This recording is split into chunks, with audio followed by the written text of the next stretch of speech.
Vamos repercutir com o nosso timaço, Yuri Pita e o Leandro Rezende, a informação, o jogo, né, que está se formando, tentando manietar a abstenção. E eu sei que o Leandro tem dados interessantes aí de uma apuração que ele fez exatamente sobre esse assunto. Leandro, quero te ouvir um pouco, conta pra gente, né?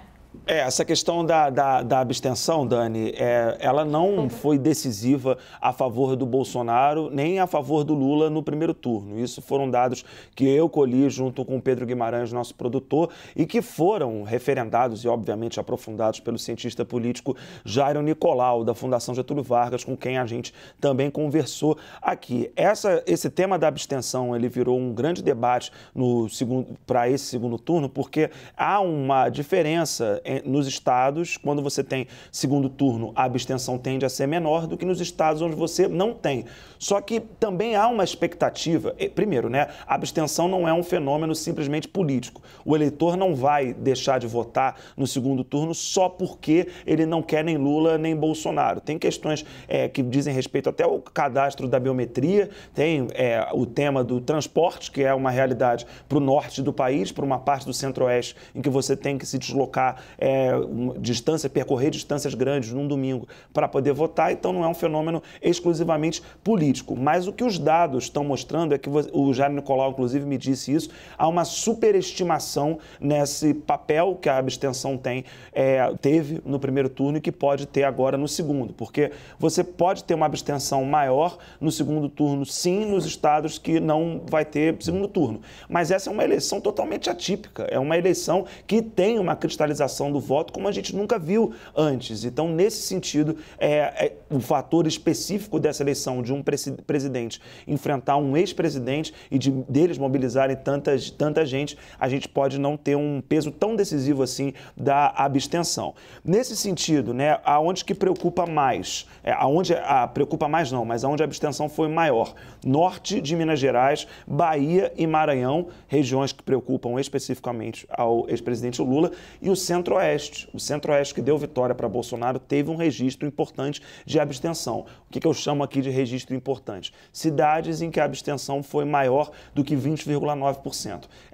Essas cidades que estão acima da média nacional, elas estão concentradas nesses lugares. Norte de Minas, Bahia, Maranhão e Centro-Oeste. Dani.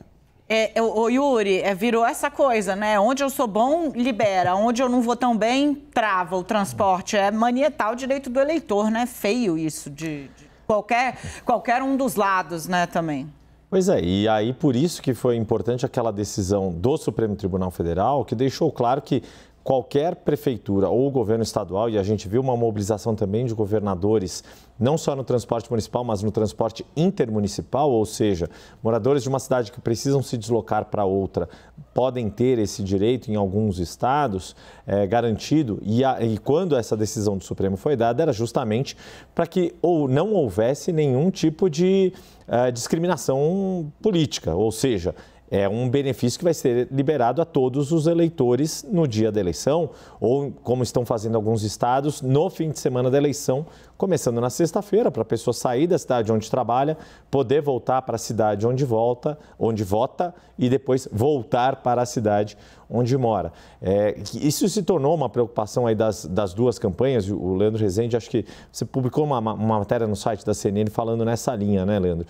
Porque também vale lembrar a questão dos feriados. E os feriados acabam incentivando a abstenção do eleitorado que pode viajar a lazer emendando o feriado, ou seja, o eleitor de maior escolaridade e renda, que aí sim é benéfico a Jair Bolsonaro. Verdade seja dita, essa preocupação, por exemplo, com o feriado do Dia do Servidor Público, que é 28 de outubro, ela existiu em várias outras eleições passadas e para todos os lados. Também gestões, me lembro aqui em São Paulo, na época da gestão de Marta Suplicy, ainda no PT, havia uma preocupação se isso seria importante ou não para a eleição, se não me engano, a eleição de 2002, enfim. os partidos sempre se mobilizam com esse tipo de preocupação, mas como os dados do cientista político Jairo Nicolau mostram, e o Leandro tem trazido isso, e eu tenho acompanhado também as publicações de Jairo Nicolau, não dá para a gente atribuir um efeito causal a isso. O que quer dizer esse termo técnico científico? Não dá para botar como causa de um efeito, de um fenômeno a favor de fulano ou beltrano, essa questão da abstenção.